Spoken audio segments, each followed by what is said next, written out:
হুবাহু একেবারে অনুষ্ঠান বাড়ির মতন চিকেন কষা তৈরি করে আপনাদের দেখাবো।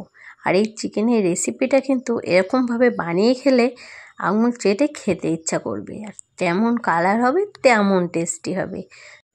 1 ঘন্টার জন্য টক দই দিয়ে আগে মাখিয়ে রাখতে হবে। তা নমস্কার বন্ধুরা, মালতীর মিনি কিচেনে অনেক অনেক স্বাগতম। অন্যদিনের মতন আজও চলে এসেছি আপনাদের কাছে নতুন একটা রেসিপি নিয়ে। আজ কিন্তু একেবারে অনুষ্ঠান বাড়ির মতন চিকেন কষা তৈরি করে আপনাদের দেখাবো। চলুন রেসিপিটা শুরু করা যাক। প্রথমে কিন্তু এখানে আমি 3 কিলো চিকেন নিয়েছি, আর 3 কেজি চিকেনের জন্য এখানে পেঁয়াজ নেওয়া হয়েছে 500 গ্রাম। পেঁয়াজটা কিন্তু দিতেই হবে। তেলের ওপরে প্রথমে একটু কিছু জিরে ফোড়ন দিয়ে কিন্তু পেঁয়াজগুলো তুলে দেওয়া হলো। পেঁয়াজগুলো বেশ ভালো করে একটু হালকা করে ভেজে নিয়ে, খুব বেশি কিন্তু লাল করলে চলবে না, আদা আর রসুন বাটাটা এর ভিতরে দিয়ে দেওয়া হলো। দিয়ে কিন্তু বেশ ভালো করে একটু ভেজে নিয়ে দিয়ে দেওয়া হলো প্রায় 3 থেকে 4টে টমেটো পেস্ট। টমেটোটা পেস্ট করে দিলে কিন্তু গ্রেভিটা বেশ ঘন হয় আর খেতেও কিন্তু দারুণ লাগে। তেলের সাথে বেশ টমেটোটা একটু ভাজা ভাজা মতন হয়ে আসলে এবার দিয়ে দেবো ধনের গুঁড়ো, একটু জিরে গুঁড়ো, আর দিয়ে দেওয়া হবে শুকনো লঙ্কার গুঁড়ো। আপনারা কিন্তু এটা বেটেও দিতে পারেন, কিন্তু এখন কিন্তু অনুষ্ঠান বাড়ির মতন কিন্তু বেটে দেওয়ার হয় না, গুঁড়োটাই আমাদের ব্যবহার করা হয়। তার জন্য সব উপকরণগুলো দিয়ে এবার ভালো করে কষাতে হবে। আর দেখুন কষাতে কষাতে কিন্তু প্রায় তেল ছেড়ে দিয়েছে, আর তেলটা দেখুন বেশ গ্রেভিটাও কিন্তু সুন্দর হয়েছে, আর কালারটাও কিন্তু দারুণ এসেছে। এর ভিতরে কিন্তু কোনো ফুড কালার ইউজ করা হয়নি, কিন্তু কালারটা কিন্তু দারুণ এসেছে। পরিমাণ মতন লবণ দিয়ে দেওয়া হলো, দিয়ে কিন্তু বেশ ভালো করে একটু কষিয়ে সেই টক দই দিয়ে মাখানো চিকেনগুলো কিন্তু একটু তুলে দেওয়া হলো, দিয়ে ভালো করে এর সাথে কষাতে হবে।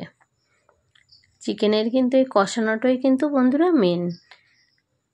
আর আগে থেকে যদি একটু টক দই মাখিয়ে রাখেন তাহলে কিন্তু এটা বেশ নরম আর সফট হয়ে আসে, আর বেশি কিন্তু ঝোলে আর ফোটাতে হয় না, কষাতে কষাতেই কিন্তু চিকেনটা রান্না হয়ে যায়। এটাও কিন্তু প্রায় এক অনুষ্ঠান বাড়িই রান্না করা হচ্ছে। দেখুন চিকেনটা বেশ ভালো করে কষিয়ে নেওয়া হচ্ছে। আমার এই রেসিপিটা যদি আপনাদের ভালো লেগে থাকে তো প্লিজ একটা লাইক, কমেন্ট, শেয়ার ও সাবস্ক্রাইব করতে ভুলবেন না। সাবস্ক্রাইব করে পাশে থাকবেন, আর পাশে থাকা বেল আইকনটিটা প্রেস করে দেবেন, তাহলে ভিডিও ছাড়ার সাথে সাথে নোটিফিকেশনটা আপনাদের কাছে গিয়ে আগে পৌঁছে যাবে। আর দেখুন বন্ধুরা কষাতে কষাতে কিন্তু তেলটাও ছেড়ে দিয়েছে, আর কালারটা কতটা সুন্দর হয়েছে। এর ভিতরে কোনো কিন্তু কালার ইউজ করা হয়নি, তবু কালারটা এত দারুণ এসেছে, না দেখলে কিন্তু আপনারা বিশ্বাসই করবেন না। চিকেনটা যত ভালো করে কষাতে থাকবেন চিকেনের কিন্তু খেতেও ওরকম দারুণ হবে। কিছুক্ষণের জন্য কিন্তু এটা ভালো করে কষিয়ে নিতে হবে। তো যে সকল নতুন বন্ধুরা এখন আমার চ্যানেলটা সাবস্ক্রাইব করেনি প্লিজ সাবস্ক্রাইব করে দেবেন। আর দেখুন কিছুটা আলু ভেজে তুলে রাখা হয়েছিল, সেই আলু ভাজাগুলো কিন্তু এর ভিতরে দিয়ে দেওয়া হলো, দিয়ে খুব বেশি কিন্তু জল এর ভিতরে দেওয়া হলো না, অল্প করে একটু জল দিয়ে দিলাম, দিয়ে কিন্তু বেশ ভালো করে ঝোলের সাথে আলু দিয়ে আর এই চিকেনগুলো একটু ফুটিয়ে নিলেই কিন্তু রেডি হয়ে যাবে আমাদের চিকেন কষা।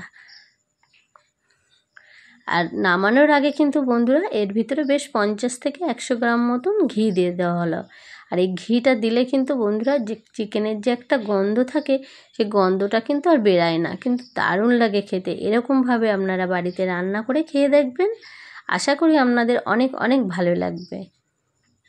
চিকেন তো বন্ধুরা অনেক রকমভাবে রান্না করেন, তাই এরকমভাবে একবার হলেও বাড়িতে ট্রাই করে দেখতে পারেন। ভালো লাগলে একটা লাইক, কমেন্ট, শেয়ার করে দেবেন। আর দেখুন চিকেনটাও কিন্তু রেডি হয়ে গেছে, এবার কিন্তু পরিবেশন করার পালা। আজকের মতন রেসিপি এই পর্যন্ত, নিয়ে আসছে একটা পরের রেসিপি। ততক্ষণ সবাই সুস্থ থাকবেন, ভালো থাকবেন, টাটা।